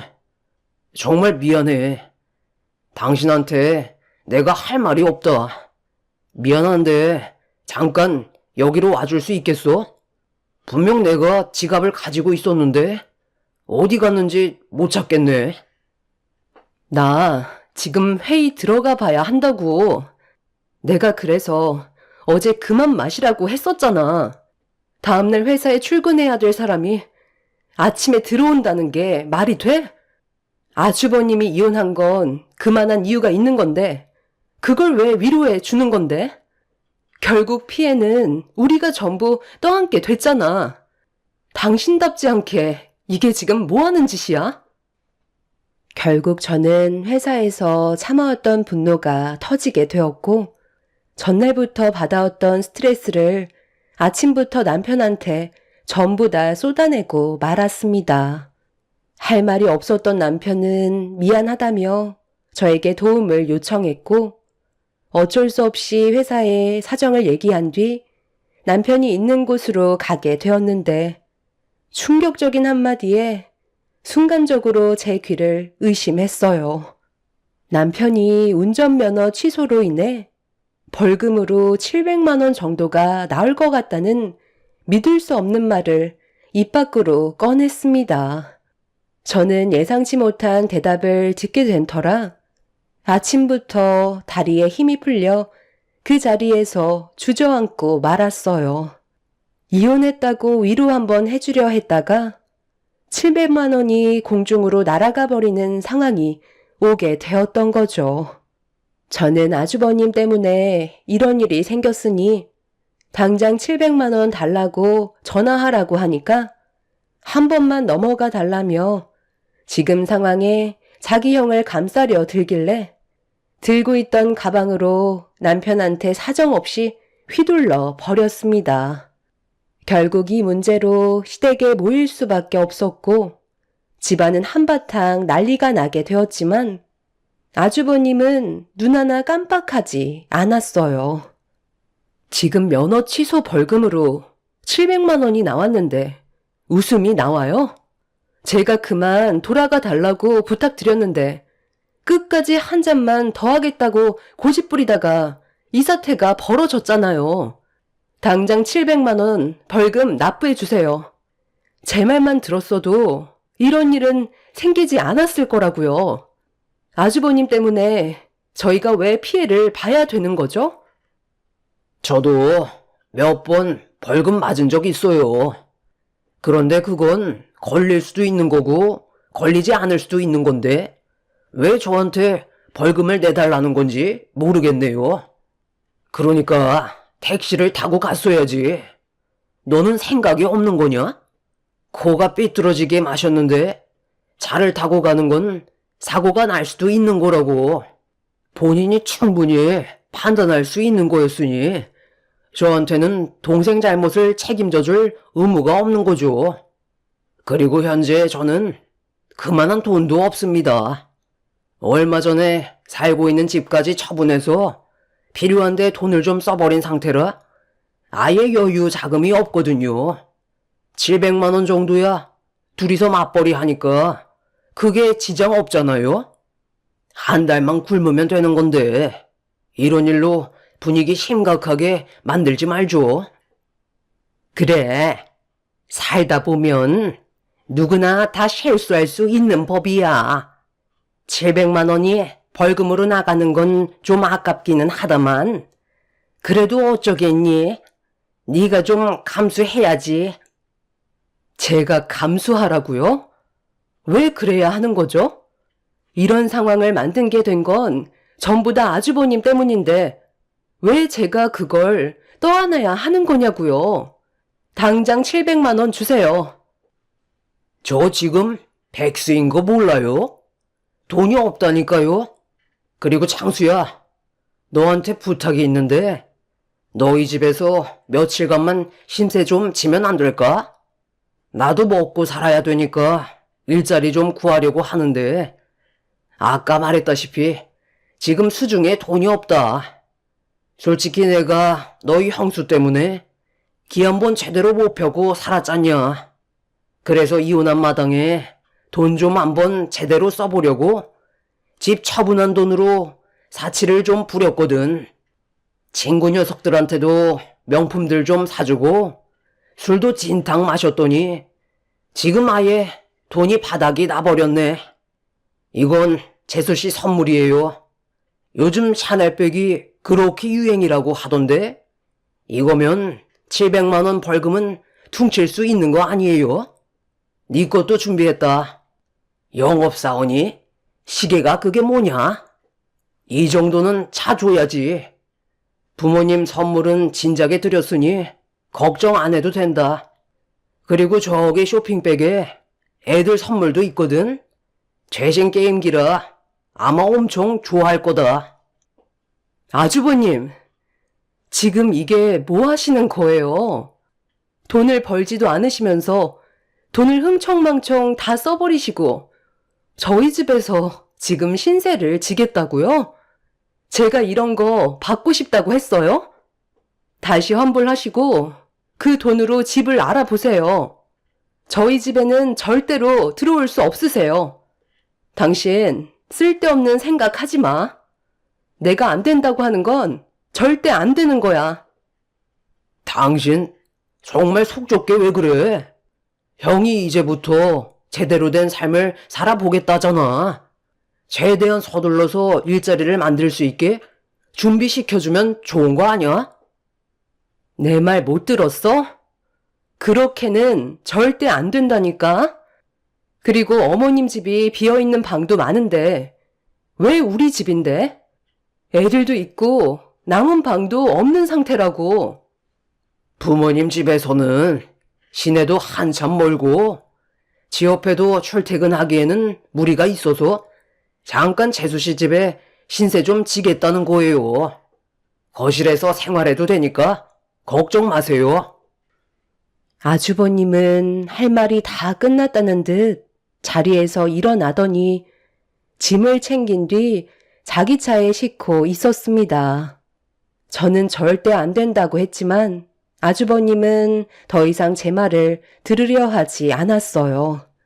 상식적으로 이건 아닌 것 같아 결국 흥분을 가라앉히지 못했던 저는 분노를 참지 못한 채 비명을 지르며 감정을 터뜨렸지만 남편은 아주버님의 차에 올라타 버린 뒤 먼저 저희 집으로 출발을 하고 말았네요. 시부모님께선 저보고 이해하라고 했지만 누가 이 상황을 이해할 수 있었겠어요. 대꾸조차 하고 싶지 않아 저도 급하게 차 시동을 걸은 뒤 아주버님 차를 바짝 뒤쫓았습니다. 제가 따라온다는 걸 의식한 아주버님은 따라올 테면 따라와 보라는 듯 속도를 올렸고 결국 저보다 먼저 집에 도착해 이미 자리 깔고 거실에서 TV를 보고 있었어요. 애들은 게임기를 받아서 기분이 좋았는지 저한테 자랑을 하고 있었죠. 애들이 보는 앞에서 화를 낼 수도 없는 노릇이라 속만 타들어가고 있었습니다. 먼저 방에 들어간 남편한테 뭐 하는 짓이냐고 이를 갈며 낮게 깔린 목소리로 물어봤어요. 아이, 글쎄, 당신이 좀 이해해 달라니까. 우리 형이 얼마나 불쌍해. 이혼까지 당한 마당에 지금 정상적으로 살아가는 게 가능하다고 생각해? 하루라도 빨리 자리 잡을 수 있게 도와줘야 될 거 아니야. 오면서 차에서 대충 얘기 좀 나눴는데 집안일도 도와주고 우리 생활에 방해가 안 되게끔 최대한 노력한다고 그랬어. 그래서 아주버님이랑 이 집에서 같이 생활하겠다고? 내가 얼마나 불편할지는 생각 안 하는 거야? 왜 당신 생각만 고집하는 건데? 내 입장도 이해해줘야지. 그런 거 하나하나 다 따지고 들면 가족인 의미가 없잖아. 우리가 조금 손해를 봐도 가족이면 좀 더 베풀 수도 있는 거 아니야? 당신 원래 이렇게 속 좁은 사람이었어? 남편과 대화 자체가 되지 않았어요. 무조건 자기 고집을 부리고 있는데 할 말이 없었습니다. 이런 말까지 안 하려 했었는데 남편이 막무가내로 나오길래 집에 대한 얘기를 결국 꺼내고 말았어요. 제가 살고 있는 집은 남편 명의로 되어 있는 게 아닌 제 명의로 되어 있는 집이었어요. 처음 결혼할 당시 남편은 모아놓은 돈이 없었기 때문에 집을 마련할 수 있을 정도의 능력이 부족한 상태였죠. 그렇다고 시부모님께서도 경제적으로 지원해 줄 수 있는 형편도 아니었어요. 결국 저희 부모님께서 마련해 주신 집이었고 크지는 않았지만 그래도 아이들 낳고 살만한 정도의 공간은 충분했었죠. 결국 제 집에 대한 권리를 얘기하자 남편은 인상이 일그러지면서 치사하게 나온다며 점점 목소리를 높였습니다. 누가 봐도 제가 정상인데 남편은 동생인 자기 입장을 생각해주지 않는다고 불만을 털어놓고 있었어요. 대화가 점점 심각해지기 시작하자 거실에까지 저희 부부가 다투는 목소리가 새어나갔고 아주버님은 저희 부부 싸움을 말리고 싶었는지 노크를 하며 말을 붙여왔어요. 그런데 사태 파악을 하지 못한 건지 아주버님은 저에게 배가 고프다면서 제 음식 솜씨 좀 볼 수 있냐는 어이없는 말을 꺼내었습니다. 그 사이 아이들이 문을 열고 방으로 들어오면서 남편과 감정이 별로 좋지 않은 상태로 부부싸움은 끝이 나게 되었고 배가 고프다는 아이들의 말에 어쩔 수 없이 음식 준비를 할 수밖에 없었죠. 절대로 고집을 꺾지 않던 남편과 아주버님 때문에 저는 처음으로 이 집안 식구들의 얼굴을 보고 싶지가 않았어요. 그리고 먼저 이혼을 한 형님이 왜 그런 결정을 내린 건지 100번 이해를 할 수 있었습니다. 아이들 때문에 밥을 차린 뒤 아주버님과 마주 앉는 것조차 싫었던 저는 먼저 방으로 들어와 오래간만에 형님한테 전화를 걸었어요. 그리고 지금의 사태에 대해 설명을 해 주었죠. 형님은 날이 가면 갈수록 더 심해질 거라면서 스트레스 받으며 살 바엔 하루라도 빨리 단호하게 결정을 내려서 스트레스 없이 아이들과 사는 게 행복한 길을 걷는 게 삶의 만족도가 훨씬 높을 거라고 여차하면 저도 버티지 말고 나오라는 조언을 해 주었어요. 그날 이후 정말 진지하게 남편과의 관계를 다시 생각하면서 어떤 식으로 행동하는지 지켜보고 있었죠. 그렇게 아주버님과 한 집에서 생활한 지 일주일이 지나고 어느새 한 달의 시간이 지나가고 있었습니다. 그 시간 동안 저는 단 한마디도 하지 않고 제 할 일만 하며 지내고 있었어요. 그런데 어느 날 퇴근하고 현관문을 열었는데 시끌벅적한 소리가 들려왔고 집에 발을 들이는 순간 눈앞에 펼쳐진 건 시댁 식구들이 한자리에 있었죠. 시부모님께서 저희 집에 막 도착하셨는지 바리바리 싸온 짐을 주방 한편에 풀고 계셨어요. 연락도 없이 오신 상태라 어떻게 된 거냐고 여쭤보게 되었죠. 내가 오죽했으면 여기까지 왔겠니? 내 큰아들이 하도 반찬 투정을 하길래 도대체 어떻게 먹고 살길래 그런 말까지 나오는 건지 확인 좀 해보려고 오래간만에 좀 들러봤다. 그런데 진짜 냉장고에 죄다 풀떼기밖에 안 보이네. 예, 이건 좀 너무한 거 아니야? 내 아들들이 소새끼도 아니고 반찬들이 이게 뭐니? 그거라도 내어주는 걸 감사하게 생각해야죠. 지금 어떤 상황인지 모르시는 것도 아니면서 저한테 화를 내셔야 돼요? 그래서 아드님 걱정에 반찬 싸우셨나 봐요. 당신 지금 우리 엄마한테 말버릇이 그게 뭐야?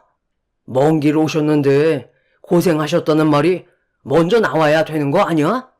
날이 가면 갈수록 왜 이렇게 실망만 안겨주는 건데? 언제까지 이런 식으로 살아갈 거야? 서로 웃으면서 대화하면 충분히 좋은 분위기 만들어갈 수 있는데 퇴근하자마자 얼굴을 붉혀야 되겠어? 자극하지 말고 그냥 놔둬라. 재수씨가 언제 나를 대접해 주기라도 했냐?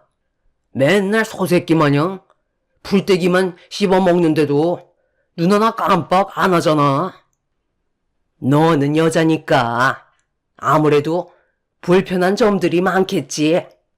그래도 일자리 알아볼 동안만 신세 좀 지겠다는 건데 네가 이해해주면 가정의 평화가 오는 거 아니야? 왜 이렇게까지 화를 내는 건지 나는 이해를 못하겠다. 오래간만에 고기 반찬들 좀 가져왔으니까 상 좀 차려봐라. 그리고 집안꼴이 이게 뭐니? 청소는 하고 사는 거야? 제가 언제까지 이해를 해줘야 되는 거죠? 한 달 동안 집 밖으로 나가지도 않고 맨날 집에만 처박혀서 밥만 축내는 50 먹은 아주버님을 언제까지 수발 들면서 살아야 하는 건데요. 일자리를 알아본다고요? 그냥 내 집에서 삼시세끼 밥만 축내면서 맨날 TV 보며 인생을 허비하고만 있다고요. 저는 더 이상 이렇게는 못 살겠어요. 당신 정말 이럴 거야? 형도 어느 정도 시간이 필요하니까 그런 건데 왜 이렇게 앞뒤가 꽉 막힌 사람처럼 행동하는 건데? 정말 답답해서 못 살겠다. 그래, 말 한 번 잘했다. 나도 답답해서 못 살겠다. 어느 누가 이런 삶을 살고 싶겠어? 당신은 아주버님 이혼한 것만 안타깝게 생각하지. 내가 힘든 건 단 한 번도 생각해주지 않았잖아. 더 이상은 이렇게는 못 살겠어. 우리 차라리 이혼하고 당신이 그렇게 위하는 아주버님이랑 평생 함께 살아. 그리고 어머님이 낳으신 아들들 천년만년 음식 해 먹이세요. 저는 이런 식으로 제 인생 허비하고 싶지 않네요. 당장 제 집에서 나가주시죠. 오늘부로 저는 이 사람이랑 끝낼 거예요. 시모는 제 입에서 이혼하겠다는 말이 나오자 갑자기 태도를 바꾸면서 쩔쩔매기 시작했어요. 아주버님에 이어 남편과도 이혼을 하게 됐으니 정신이 번쩍 들었던 거죠. 그런데 이미 저는 더 이상 이 지긋지긋한 집안과 함께 하고 싶지 않았습니다. 답이 없는 사람들과 살 바엔 차라리 이혼하고 아이들과 함께 사는 게 제 삶을 찾을 수 있을 것 같았죠. 제가 완강하게 나오자 그제서야 남편도 말을 더듬으면서 이혼만큼은 안 된다고 했지만 계속 버티다가는 저까지 정신이 이상해질 것 같아 질려버릴 대로 질려버린 저는 남편과의 이혼을 밀어붙였고 이런 문제로 현재 저희 부부는 이혼을 하고 숙려 기간 중에 있습니다. 그런데 문제는 아직까지 저를 이해 못한다는 거예요. 이렇게까지 나오면 남편이라는 사람이 이제 그만 정신 차리고 뭐가 잘못되고 있는 건지 파악을 해야 되는데 남편은 오히려 제가 정신적으로 문제가 있다고 합니다. 아주버님이 술에 찌들어 음주운전을 하다가 교통사고로 지금 사경을 헤매고 있는데도 남편은 이 모든 게 제 탓이라고 오히려 화를 내고 있어요. 저와 남편이 이혼을 해서 아주버님이 너무 마음이 아파 술을 먹고 운전을 했다는데 그게 제 잘못인가요? 시부모님도 이런 상황들이 저로 인해 시작됐다고 하네요. 반대로 저희 부모님께서는 시댁 식구들의 행동을 이해할 수가 없다고 하십니다. 여러분들은 제 사연을 들어보셨을 때 어떤 생각이 드시나요? 정말 제가 잘못했나요? 아주버님을 받아들이고 평생 밥수발 들어줘야 했던 건가요? 제가 이해심이 부족하다고 생각하시나요? 도대체 뭘 어떻게 받아들여야 할지 모르겠네요. 이혼을 한 상황에 숙려 기간을 지내고 있지만 3개월이라는 시간 동안 제 마음이 다시 변하지는 않을 것 같습니다. 한두 살 먹은 아이들도 아닌데 왜 그렇게 사는지 정말 이해할 수가 없네요. 제 사연 들어주신 분들, 오늘 하루도 행복한 날들 되시길 바랍니다. 감사합니다. 안녕하세요. 저는 현재 16살 된 딸 하나 키우고 있는 엄마입니다. 어디서부터 말을 이어나가야 할지 모를 정도로 그동안 너무 많은 일들을 겪어와서 머릿속을 정리하는데도 한참의 시간이 걸렸습니다. 제 삶은 이제부터 시작인 것 같아요. 그 이유는 최근에 있었던 그동안 오래 참고 기다린 결과를 이제서야 결실을 얻을 수 있었어요. 벌써 16년 전에 있었던 일이라 이제는 잊을만도 한데 아직까지도 기억이 남아있는 걸 보면 참 신기합니다. 그만큼 저에게는 충격적으로 다가왔던 사건들이었고 제 삶을 완전히 뒤바꿔 놓았었죠. 16년 전에 남편과 결혼 생활한 지 3년 차가 되었었고 뱃속에는 새 생명이 자라고 있었습니다. 그런데 아이를 임신하면서부터 남편의 행동이 조금씩 이상해지기 시작했어요. 무언가 느낌이 좋지 않았고 평소와는 다른 생활 패턴들을 보여주고 있길래 제 마음에는 남편을 의심하는 불신의 씨앗이 자라고 있었습니다.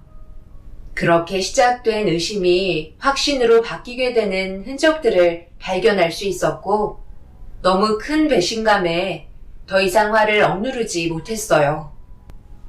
당신 나한테 할 말 없어? 어떻게 된 게 매일 퇴근하고 집에 들어올 때마다 흔적을 하나씩 만들어 오는 거야? 내가 알아주기라도 바래서 이런 식으로 행동을 하는 거야? 당신 셔츠 어깨에 왜 립스틱 자국이 있는 건데?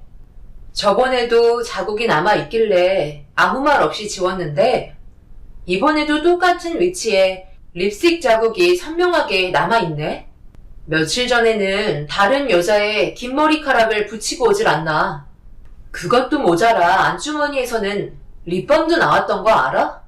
나한테 무엇을 알려주고 싶은 건데? 지금 다른 여자와 만나고 있다는 걸 광고라도 하는 거야, 뭐야? 내가 생각하고 있는 것들이 아니라면 지금이라도 오해했다는 걸 확신할 수 있게 구체적으로 설명을 해줬으면 좋겠어. 내 뱃속에 당신 아이가 있다는 거 잊지 않았지? 가정을 깨려는 행동을 당신은 하지 않을 거야. 나는 그렇게 믿고 싶어. 그러니까 나한테 설명을 해줘봐. 왜 어깨에는 다른 여자의 입술 자국이 생긴 거며 안주머니에는 립밤이 들어가 있고 다른 여자의 머리카락을 매일같이 붙여오는지 제대로 된 설명을 해달라고. 구차하게 변명하고 싶은 생각은 없어. 어차피 당신은 나를 계속해서 의심을 하게 될 테고 아니라고 말을 해봤자 불신만 커질 게 뻔한데 쓸데없이 없는 변명 만들어서 당신을 안심시켜 주고 싶지 않아. 그래봤자 나중에 더 큰 배신으로 돌아올 텐데 차라리 매도 먼저 맞는 게 낫다고. 지금이라도 당신한테 얘기할 수 있는 상황이 만들어진 게 오히려 나는 잘 됐다고 생각해. 그러니까 지금 당신이 하려는 말은 임신하고 있는 나 말고 여태까지 다른 여자에게 사랑을 나눠주고 있었다는 거야? 정확하게 말하자면 그 사람에게 더 큰 사랑을 주고 있는 상황이고 당신한테는 뱃속에 내 아이가 있다는 현실 때문에 의무감으로 지금까지 함께 해주고 있는 거지. 배려라고 해두면 좋을 것 같네. 당신과 보낸 3년이란 시간은 분명 좋은 추억들이 많이 있었지만 그것만으로는 내 마음속에 무언가 느껴지는 허전함을 채워주기에는 너무 부족했나 봐. 그리고 당신이랑 결혼하면서 알게 된 사실은 나 같은 놈은 한 여자의 품에 머무를 수 없다는 걸 당신과 함께 살면서 확실하게 알 수 있었어. 내가 제일 싫어하는 게 구속인데 결혼을 한 순간부터 나는 계속되는 구속을 받고 있더라고. 그리고 그런 삶이 지속될수록 벗어나고 싶었고 다른 여자와 만나는 게 내 유일한 탈출구였지. 그래서 당신 입에서 먼저 이혼 얘기가 나오게 하려고 계속해서 몸에다가 증거물을 남기고 있었던 거야. 자만의 입으로 내 자식을 임신한 당신한테 이혼하자고 얘기까지 하는 건 너무 쓰레기 같은 짓이잖아. 나도 사람으로는 나만 있어야 하지 않겠어? 태어날 아이는 걱정하지 마. 우리 엄마가 데려오라고 하셨어. 키워주신다네. 남편은 그동안 기회를 보고 있었고 제가 다른 여자를 만나고 있냐는 한마디를 하는 순간 엄청난 충격을 저에게 안겨주었네요. 사랑하는 사람끼리 만나 가정을 만들고 태어난 아이와 행복하게 사는 걸 구속이라고 생각한 남편의 한마디에 정신을 차릴 수가 없었어요. 더군다나 시모가 남편에게 했던 말이 더 큰 충격으로 다가왔었어요. 시모는 남편이 다른 여자와 만나고 있다는 사실을 전부 다 알고 있었고 뱃속에 있는 아이까지 걷어들일 생각이었다는 게 온몸에 소름이 돋을 정도로 끔찍했습니다. 이런 사실을 알고도 모른 척 하신 시모와 남편을 용서해주고 싶지 않았어요. 엄청나게 큰 충격을 받은 상태에서 남편의 얼굴을 보고 싶지 않아 친정집으로 향했습니다. 그리고 이런 사실을 듣게 된 부모님께서 난리를 치게 되셨고 부모님께서는 결국 분노하신 상태로 시댁의 문을 두드리고 마셨습니다. 모든 걸 예상이라도 하신 듯 시모는 침착함을 유지하셨어요. 지금 당장 박서방 나오라고 하세요. 사부인께서도 이런 사실을 알고 계셨으면서 아무런 조치도 취하시지 않았다면서요? 제가 무언가를 해야 되는 건가요? 왜요? 둘 사이에 문제가 있는 걸 괜히 나서서 참견한다고 그 결과가 좋아질까요? 어차피 밝혀진 일이고 내 아들이 바람 피웠다는 걸 듣고 오셨잖아요. 제가 둘 사이를 바로 잡으려 했어도 이미 돌이킬 수 없는 결과였어요. 다 아시면서 왜 저한테 탓을 돌리시는지 모르겠네요. 얼마나 여자 구실을 못했으면 제 아들이 다른 여자한테 한눈을 팔겠어요? 사돈께서도 아시잖아요. 승우가 혜진이를 몇 년이나 따라다녔는데 왜 다른 여자한테 한눈을 팔았겠어요? 그럼 내 딸에게 문제가 있어서 박서방이 바람을 피웠다는 거예요? 어디서 말 같지도 않은 이유를 갖다 붙이는지 모르겠네요. 부정할 필요가 뭐가 있어요? 현실에서 보여주고 있잖아요. 남자는 여자하기 나름이라는 말 몰라요? 서로에게 사랑이 식는다는 건 둘 중 하나에게 문제가 있는 거 아니겠어요? 제가 봐도 여자로서 매력이 떨어지는데 제 아들은 어떻겠어요? 남자를 휘어잡을 수 있는 여우 같은 맛이 있어야 하는데 내 아들도 연애할 때는 몰랐지만 결혼하면서 느꼈겠죠. 생각했던 것보다 매력이 떨어지니 마음이 멀어지는 거고 그러다 보니 자연스럽게 몸도 멀어지면서 다른 여자에게 눈길을 돌린 거 아니겠어요? 남자가 밖으로 도는 이유는 다 안 사람 잘못인 거 몰라요? 사돈도 인생 헛사셨네. 혹시 알아요? 사돈 어른도 알게 모르게 뒤에서 호박씨 까고 계실지도 모르는 거잖아요? 그 엄마의 그 딸이니 제가 봤을 때 사돈 어른께서도 다른 여자를 품에 안고 계실 게 뻔히 보이는데요? 나만 보이는 건가? 아닐 수도 있으니 너무 진지하게 받아들이지는 마세요. 엄마와 아빠는 결국 시모의 막말에 이성을 잃어버렸고 난리가 나기 시작하자 그제서야 고개를 내밀며 돌아가는 상황을 지켜보고 있던 남편이 조심스럽게 걸어 나오면서 저희 부모님의 눈치를 보고 있었습니다.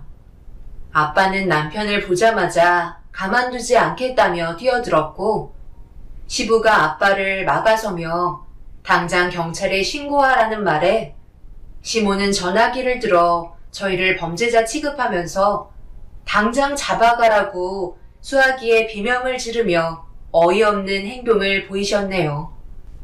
이런 와중에 남편은 한마디도 하지 않고 뒤에서 모든 상황들을 영화 보듯 지켜보고 있는데 제가 알고 있던 사람이 맞나 싶을 정도로 다른 사람의 모습을 보여주고 있었어요.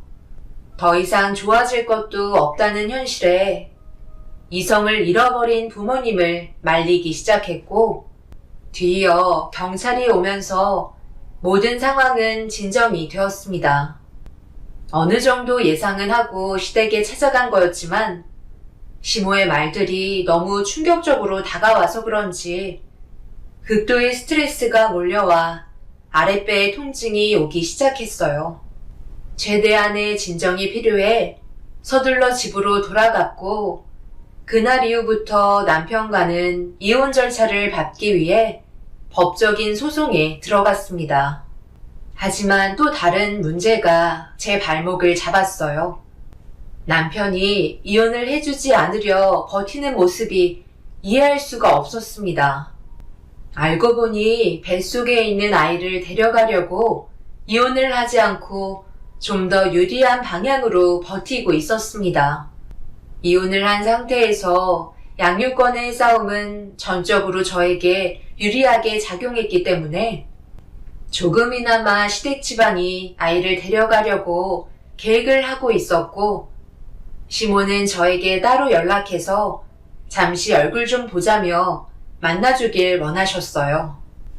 저도 할 말이 없는 건 아니었기 때문에 제가 원하는 걸 얻어내려고 시모의 얼굴을 보게 되었네요. 어떻게 그리 뻔뻔하세요? 그 사람이 먼저 잘못을 했고 그로 인해 가정이 무너져서 이혼을 결정한 건데 이제는 제 뱃속에 있는 아이까지 데려가겠다는 거예요? 이런 분들인 줄 미리 알았더라면 관계를 이어나가지 않았을 텐데 지금 너무 후회스럽네요. 그렇게 후회하면서 왜 내 자식의 피가 섞인 아이를 고생하면서 키우겠다는 거야? 얼굴 볼 때마다 생각나지 않겠어? 앞으로 태어날 아이한테 너는 뭘 해줄 수 있는데? 보잘것없는 집안에서 애가 잘 크겠냐고. 우리도 뱃속에 있는 그 아이가 세상 밖으로 나오면 아낌없는 지원을 해주고 싶기 때문에 너를 부른 거다. 그 아이 우리한테 넘기고 너는 새 삶을 찾도록 해라. 그에 따른 위자료는 우리가 섭섭치 않게 챙겨주도록 할 테니까 다른 남자 만나서 행복하게 살거라. 너무 좋은 조건이잖아. 이혼 한번 하는데 돈까지 쥐어줘. 거기에다가 애까지 우리가 걷어들여주는데 이만한 조건이 어디 있어? 어머님 집안에서 자란 아이가 앞으로 뭘 보고 배우겠어요? 더 이상 쓸데없는 시간 낭비하지 마시고 그만 이혼해 주셨으면 좋겠네요. 이혼해 주겠다니까? 그런 건 어려운 문제가 아니잖아. 애만 우리한테 넘겨주겠다는 약속만 하면 원하는 대로 다 해줄게.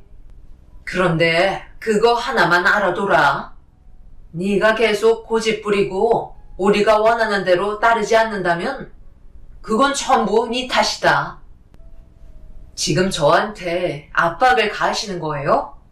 돈으로 모든 게 해결될 줄 아시나 본데요. 어머님 뜻대로 모든 게 이루어질 수 없다는 걸 보여드릴게요. 어차피 이혼 사유는 충분하기 때문에 오랜 시간 걸리지 않을 테고 결국 저한테 얻어가실 수 있는 건 아무것도 없으실 거예요. 어떠한 방법을 동원하셔도 눈 하나 깜빡하지 않을 테니 해볼 테면 한번 해보세요. 시모는 저를 보며 일을 가시더니 후회하지 말라고 한마디 하시곤 자리에서 일어나 돌아가셨습니다. 겉으로는 아무렇지도 않은 척 했지만 너무 무섭고 온몸이 떨려왔어요. 제 아이가 어떻게라도 될까봐 두려워 부모님께도 이 사실을 털어놓은 뒤 앞으로 있을 상황들에 대비하려고 준비를 하기 시작했어요. 하지만 저는 뛰어다녔고 시모는 제 위를 날아다니고 계셨다는 걸 전혀 알지 못했습니다. 땅만 보고 있으니 하늘을 볼 수가 없었죠. 이혼 소송 문제로 시댁 식구들이 오랜 시간을 끌어오면서 저는 점점 만삭이 되었고 결국 출산을 할 때까지 남편과의 이혼을 끝내지 못했어요. 엄청난 출산의 고통을 겪고 있는데 정상적인 가족을 형성했더라면 분명 남편이 제 손을 잡아주고 힘을 줬을 테지만 저를 위해 눈물을 흘려주고 있던 건 남편이 아닌 엄마셨네요. 태어날 아이에게는 너무나도 미안했어요. 불안정한 가정으로 인해 세상 밖으로 나오자마자 아빠, 엄마가 헤어져야만 되는 고통을 그대로 받아들여야 했으니까요. 그런데 아이를 출산하는데 제 몸에 문제가 생겼고 자연분만을 할 수 없는 상태라는 원장님의 말에 결국 수술대에 오를 수밖에 없었어요. 태반이 아이와 뒤엉켜 있어서 나을 수 없는 상황이라 급하게 제왕절개를 선택할 수밖에 없었습니다. 그렇게 수술이 시작되었고 한참 뒤에 정신을 차리자 저를 보며 눈물을 흘리고 계신 부모님을 바라보며 아이의 상태부터 물어봤어요. 당연히 아이는 인큐베이터에 잘 있을 거라 생각했는데 엄마의 한마디는 저에게 엄청난 충격을 안겨주었고 일어날 수 없는 몸을 강제로 움직이려 했지만 마취가 덜 깨서 그런지 아무것도 할 수가 없었어요. 자연분만을 하는 도중에 태반이 아이의 목에 감기게 되면서 오랜 시간 나오지 못한 상황 속에 뒤늦게 수술을 선택했던 게 문제가 되었다며 태반이 기도를 막아버려 결국 세상을 떠나게 되었다는 엄마의 말을 받아들일 수가 없었어요. 저는 정신 나간 여자처럼 아이 얼굴을 확인하겠다고 병실에서 나오려 했지만 부모님께서는 마취가 덜 깬 저를 막아섰고 한참 동안 오열을 하고 말았네요. 부모님은 제가 받을 엄청난 충격 때문에 세상 떠난 아이를 보여주려 하지 않았어요. 그래도 내가 10달 품었던 아이를 왜 못 보게 하는 건데?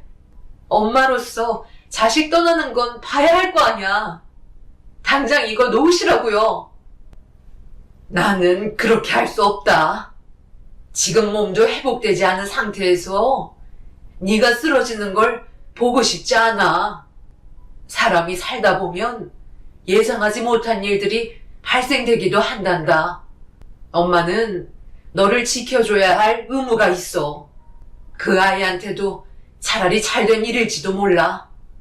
이런 불행한 가정 환경에서 많은 것들을 짊어지며 살아가는 게 행복하겠니? 그 아이도 그걸 알고 있었을지도 모른다고. 불가피하게 태반이 목에 감겨 기도를 막아버린 상황이라 너무 늦게 조치를 취한 게 제일 큰 문제였대. 무조건 자연분만하겠다고 고집을 부리다가 이 지경까지 온 건 너한테도 잘못이 있는 거라고. 우선 너 몸부터 회복하는데 신경 쓰도록 해라. 앞으로의 고통은 엄마 아빠가 알아서 받아들일 테니 여기에서 미련 버리고 새 출발하는 걸로 하자. 산 사람은 살아야 되잖아. 엄마는 제가 진정하지 못하고 아이의 얼굴을 보겠다며 발버둥치기 시작하자 간호사분들과 원장님께서 저를 붙잡았고 침착하라고 얘기했지만 그토록 보고 싶었던 아이가 세상을 떠났다는 현실을 받아들이는 게 너무 힘들어 결국 이성을 잃고 말았어요. 병실을 빠져나가려고 온몸에 힘을 주며 저를 말리는 사람들을 밀쳤고 그 순간 아랫배에 엄청난 통증이 오기 시작하면서 결국 쓰러지고 말았습니다. 수술 부위가 터지면서 재수술이 필요했고 처음 마취했을 때보다 더 오랜 시간 동안 잠을 자야만 했어요. 정신을 차리고 눈을 뜨려 하자 그 모습을 지켜본 엄마는 급하게 의사를 불러 또다시 생길지 모를 돌발 상황을 대비해 저에게 진정제를 투여했고 저는 한참 동안 진정제와 수면제를 맞으며 수술 부위가 덧나지 않게 몸을 움직이지 못하게 만들었어요. 정신을 차리면 난리치게 될 거라는 불안감을 부모님께서는 떨쳐내지 못하고 있으셨네요.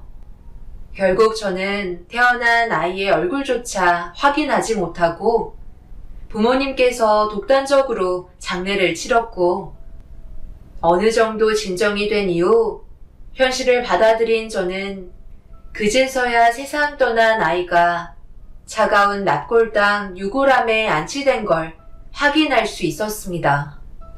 세상 밖으로 나왔을 때의 사진이 아닌 초음파 사진으로 제 아이라는 걸 증명해주고 있었고 저는 그날 한참 동안 그 자리를 벗어나지 못하고 오열을 하며 세상을 떠나버린 제 아이를 그리워했어요. 그리고 이런 상황을 듣게 된 시댁 식구들 또한 충격을 받았는지 제가 없을 때 납골당에 찾아갔다는 말을 엄마를 통해서 듣게 되었고 남편은 저에게 더는 얻을 게 없다고 생각했는지 곧바로 이혼을 성립해 주었습니다. 그렇게 빈 껍데기만 남아버린 채 부모님 집에서 생활하며 도움을 받았어요. 저 혼자 살아간다는 건 버틸 수 없을 것 같아 도움을 받긴 했지만 그것도 얼마 가지 못하고 부모님 집에서 나와 따로 살 수밖에 없었네요. 부모님께서 제 의견은 전혀 들으려 하지도 않고 태어난 아이의 얼굴조차 볼 수 없게 만든 그날의 기억 때문에 부모님이 너무 원망스러웠어요. 단 한 번이라도 얼굴을 봤다면 덜 아팠을 텐데 부모님은 저에게 선택권을 주지 않았습니다. 그렇게 홀로 살아가는 동안 외로운 싸움이 시작이 되었고 이런 모습을 부모님께서 지켜보기 힘드셨는지 몇 번이고 집에 찾아오셨지만 만나주지 않았습니다. 부모님께서는 저를 위한 최선의 선택을 할 수밖에 없다고 하셨지만 그건 저를 위한 선택이 아니었어요. 오히려 저를 더 힘들게 만들었고 앞으로의 삶을 포기하고 싶을 정도로 견디기에는 잃은 게 너무 많았습니다.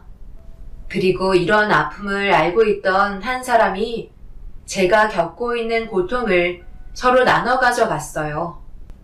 20년 동안 한결같이 저에게 든든한 말동무가 되어주었던 친구였죠.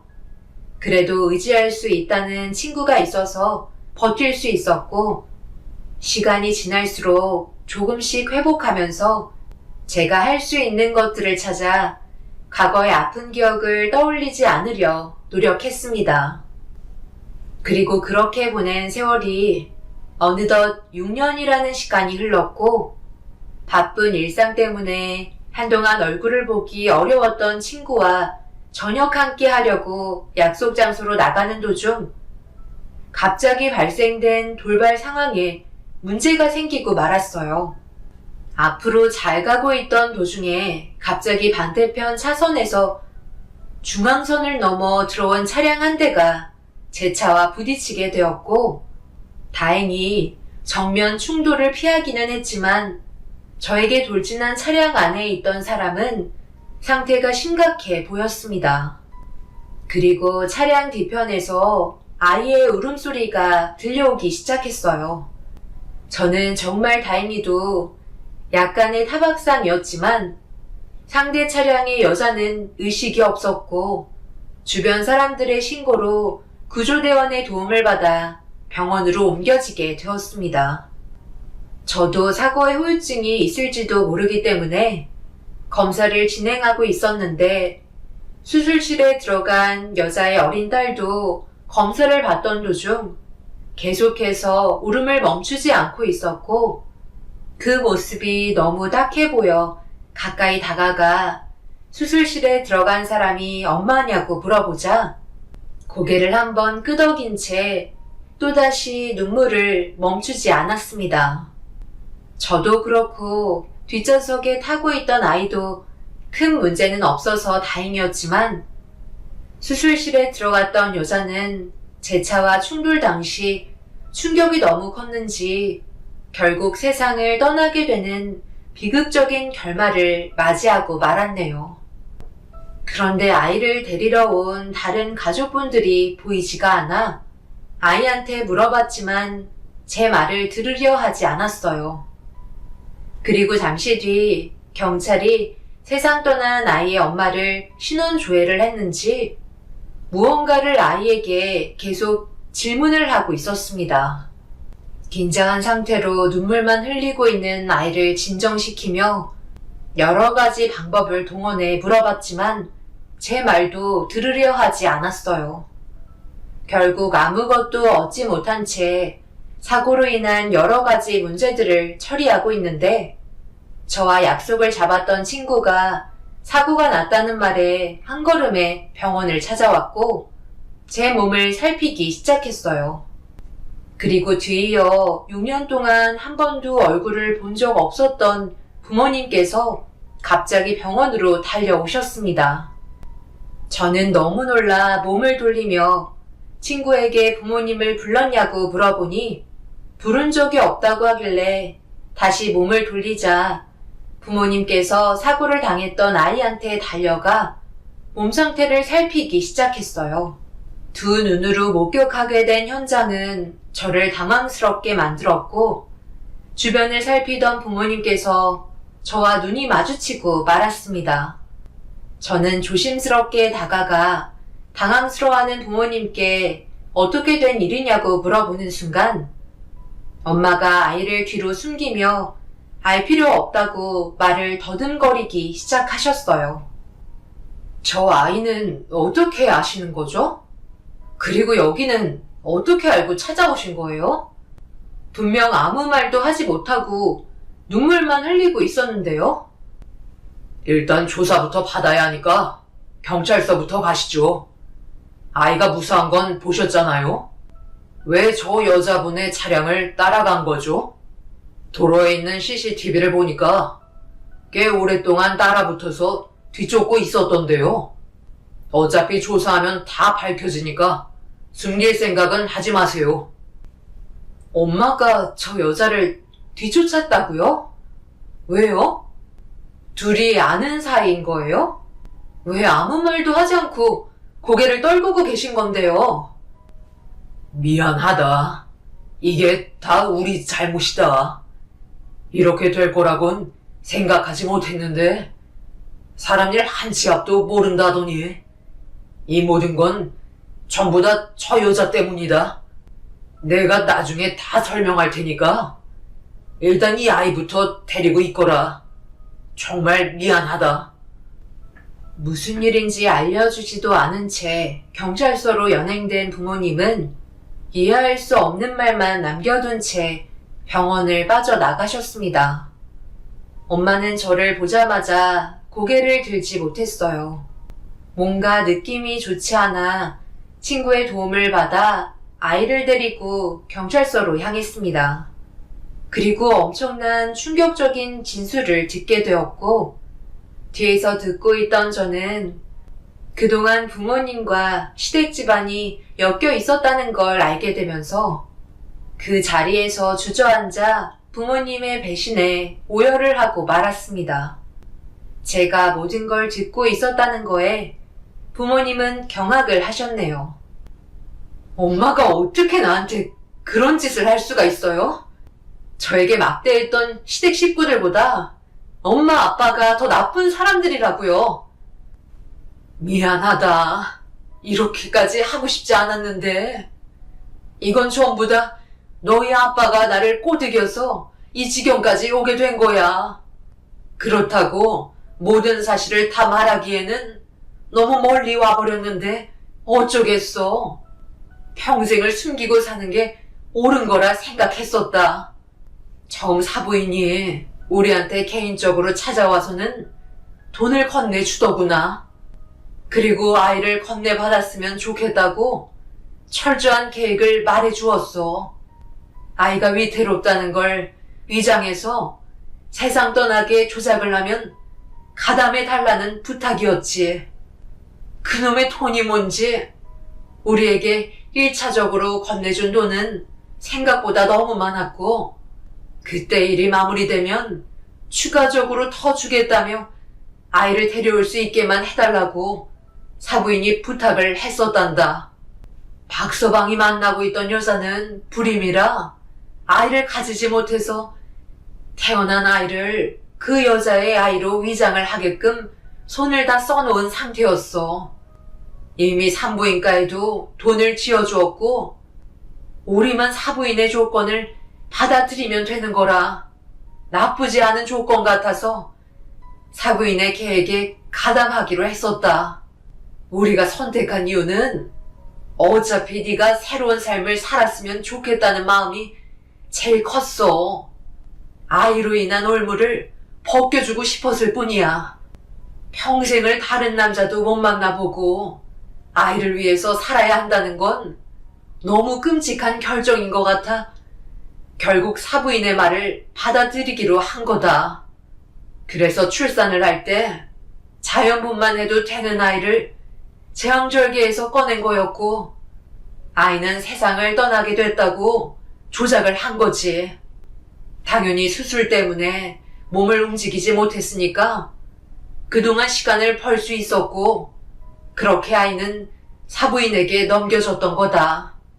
그리고 우리는 큰 돈을 받은 뒤에 우리는 그 돈을 지금까지 부족함 없이 쓰면서 살고 있었는데 그런데 몇 달 전에 사돈댁과 박서방이 여행을 떠났다가 갑자기 불의의 사고로 세상을 떠났다는 소식을 그 여자에게 전화가 와서 듣게 되었고 사돈댁의 재산을 전부 움켜쥔 그 여자는 6년 동안 함께 생활했던 아이를 더 이상 키우고 싶지 않다면서 데려가지 않으면 고아원에 두고 가겠다는 말에 그 여자를 만나 대화를 하려고 뒤따라 가던 도중에 갑자기 예상하지 못한 사고가 터지게 되었고 사고 난 차량 안에서 네가 내리길래 일단 도망을 쳤던 거다.